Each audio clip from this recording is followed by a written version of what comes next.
এবং তখন জামাত ইসলামের নিবন্ধন ছিল না। জামাত তো বিএনপির সঙ্গে সমঝোতা করে ইলেকশনে গেছে। তা 18 নির্বাচনে যদি বাংলাদেশের বিএনপি সহ কোনো বিরোধী রাজনৈতিক দল অংশগ্রহণ না করত, তাহলে ইতিহাস কি হতো? কিন্তু এটা তো ফ্যাক্ট। আজকে প্রায় 13.5 মাসের মাথায় এসে ওই যে আমার ব্রিগেডিয়ার রোকন ভাই ভালো বলেছে যে 13 মাসের পরে পুলিশের ট্রমা কাটেনি, তাহলে এই ট্রমার এখন একটা নির্বাচন হবে, নির্বাচনে যারা জিতবে, যে দল বা জোট জিতবে, আল্লাহর রাস্তে তাদের উপরেই আমাদের আস্থা রাখতে হবে।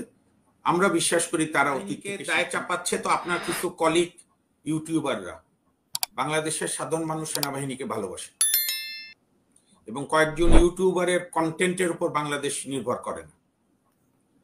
2024 সালের 3রা আগস্টে যখন দরবার সভা ডাকলো আর্মি চিফ, সম্মানিত আর্মি চিফ সাহেব, তখন এক ভদ্র মহিলা, এক মেজর, চট্টগ্রামের লেডি মেজর, উনি প্রথম শুরু করলো যে আমার ছেলে মেয়ের বয়সী মানুষ, ছেলেদের বিরুদ্ধে আমরা অস্ত্র তাক করব না।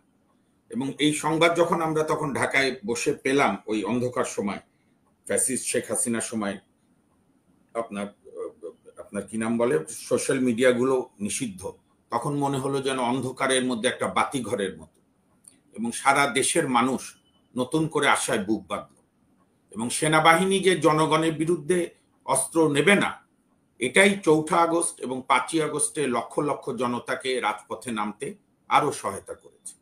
এবং এটা ছিল একটা, বলে না, টার্নিং পয়েন্ট, বা এটা হচ্ছে একটা, মানে আপনার একটা কি বলা যায়, ওয়াটারশেড টাইপ, অর্থাৎ এটা একটা বেঞ্চমার্ক। সেদিন যদি আর্মিরা সিদ্ধান্ত না নিত, সেনাবাহিনী বলতো না সরকার যা বলে আমরা তাই করব, আমি এটা হাইপোথিসিস বলছি, তাতে আমি বলছি না যে শেখ হাসিনা টিকে যেত, কিন্তু হয়তো প্রলম্বিত হতো, আরো অনেক বেশি রক্তক্ষরণ হতো, আরো অনেক বেশি আমাদের জনগণের ক্ষতি হতো। কারণ শেখ হাসিনার বিরুদ্ধে মূলত 14 সালের একতরফা বা বিনা ভোটের নির্বাচন থেকেই তো বেগম জিয়ার নেতৃত্বে বিএনপি এবং অন্যান্য গণতন্ত্রে বিশ্বাসী দলগুলো অনেক বড় বড় আন্দোলন করেছে। 2014 থেকে 15 পর্যন্ত লাগাতার অবরোধ ছিল। বেগম জিয়াকে বালুর ট্রাক দিয়ে বন্দি করে তারপরে ওনাকে দমিয়ে রাখা যায়নি, উনি চেষ্টা করেছেন সেই ব্যারিকেড ভাঙার। এবং সারা দেশে বিএনপি যে এত অনেক বড় রাজনৈতিক সংগঠন অন্যতম, তারাও তাদের অসাধারণ কষ্ট করেছে, কিন্তু হাসিনাকে তো পতন ঘটানো যায়নি। 18 সালের নির্বাচনে তো শেখ হাসিনার কথার উপর বিশ্বাস করে আমাদের সমস্ত রাজনৈতিক দলগুলো নির্বাচনে অংশগ্রহণ করেছিল, ডক্টর কামালের নেতৃত্বে, বিএনপি সহ বিএনপির নেতৃত্বে। এবং তখন জামাত ইসলামের নিবন্ধন ছিল না, জামাত তো বিএনপির সঙ্গে সমঝোতা করে ইলেকশনে গেছে। তা 18 নির্বাচনে যদি বাংলাদেশের বিএনপি সহ কোনো বিরোধী রাজনৈতিক দল অংশগ্রহণ না করত, তাহলে ইতিহাস কি হতো? আপনার তো যখন আপনি ইতিহাস নিয়ে আলোচনা করবেন, আমাদের শোনেন, আমাদের মানে আমি একজন আইনের ছাত্র হিসাবে বা একজন রাজনৈতিক সচেতন মানুষ হিসাবে আমি দেখি, আমরা সবসময় অতিরঞ্জিত করি, ইতিহাসকে নিজের কুক্ষিগত করি, কখনো দলীয় কুক্ষিগত করি, কখনো নিজের পরিবারকে কুক্ষিগত করি।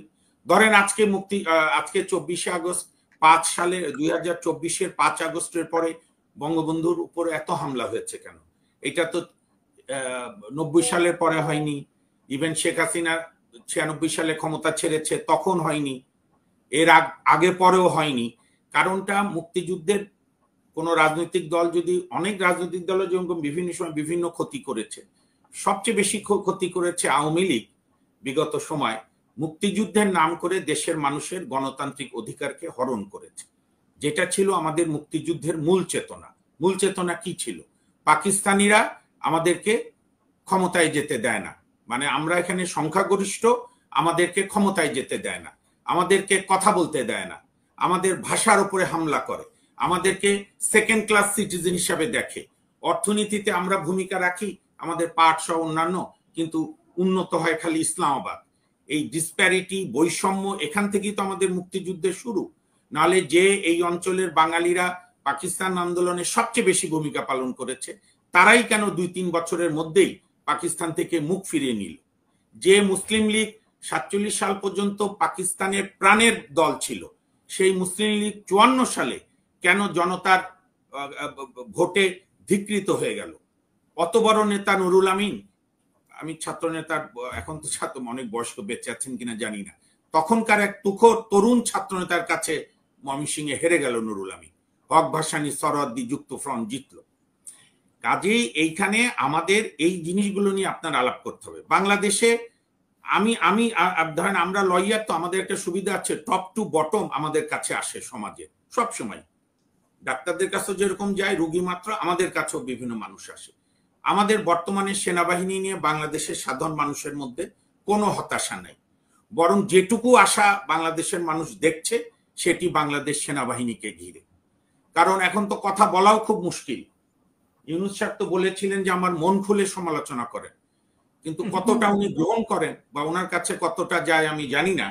কিন্তু এইটা তো ফ্যাক্ট, আজকে প্রায় 13.5 মাসের মাথায় এসে ওই যে আমার ব্রিগেডিয়ার রোকন ভাই ভালো বলেছে যে 13 মাসের পরে পুলিশের ট্রমা কাটেনি, তাহলে এই ট্রমা আর কাটবে না, এই ট্রমা আর কাটবে না। আপনার এই সরকারের সবচেয়ে বড় ভুল হয়েছে কি, 8ই আগস্টে তারা বিপুল একমাত্র পলাতক ফ্যাসিস্ট আওয়ামী লীগ বা তার দোসররা বাদে বাংলাদেশের সমস্ত গণতন্ত্রে বিশ্বাসী রাজনৈতিক দল, শ্রেণী, পেশা এবং সমস্ত জনগণ বাংলাদেশের গণতন্ত্রে বিশ্বাসী ডক্টর মোহাম্মদ ইউনূস সাহেবের উপর মানে অভূতপূর্ব আস্থা স্থাপন করল। ইতিহাস থেকে মুক্তিযুদ্ধের পরে যেরকম মানুষ বঙ্গবন্ধুর উপর আস্থা স্থাপন করেছিল 72-এর কয়েক মাস, যা উনি দিতে পারেননি বরং দেশকে স্বৈরতন্ত্রের পথে ধাবিত করেছিলেন বাকশাল করে, সেরকম এই সরকারও যে সমর্থন পেয়েছিল। আমি একটা সহজ কথা বলি, পুলিশে এএসপি স্পেশাল বিসিএস নেওয়া যেত, আপনার পুলিশের কনস্টেবল নিয়োগ করতে চাঁদে যাওয়ার পরীক্ষা দিতে হয় না, দৌড় প্রতিযোগিতা, বডি ফিট আছে কিনা এবং মিনিমাম ম্যাট্রিক পাস না ক্লাস 10 পাস, বোধ এখন বোধহয় ম্যাট্রিক এসএসসি পাস, এগুলো আপনি কোনোটাই করেননি। কারণ আপনি শুরু থেকেই স্থির না আপনি কবে কি করবেন।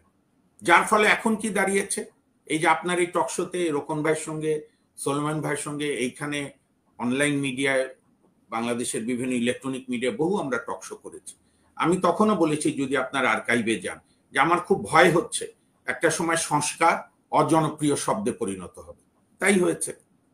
এখন তো প্রেস সচিবের বক্তব্য অনুযায়ী পৃথিবীর কোন শক্তি ফেব্রুয়ারি নির্বাচন ঠেকাতে পারবে না।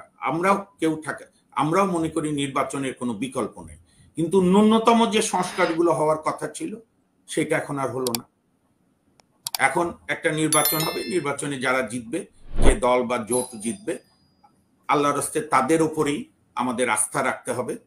আমরা বিশ্বাস করি তারা অতীত থেকে শিক্ষা নেবে।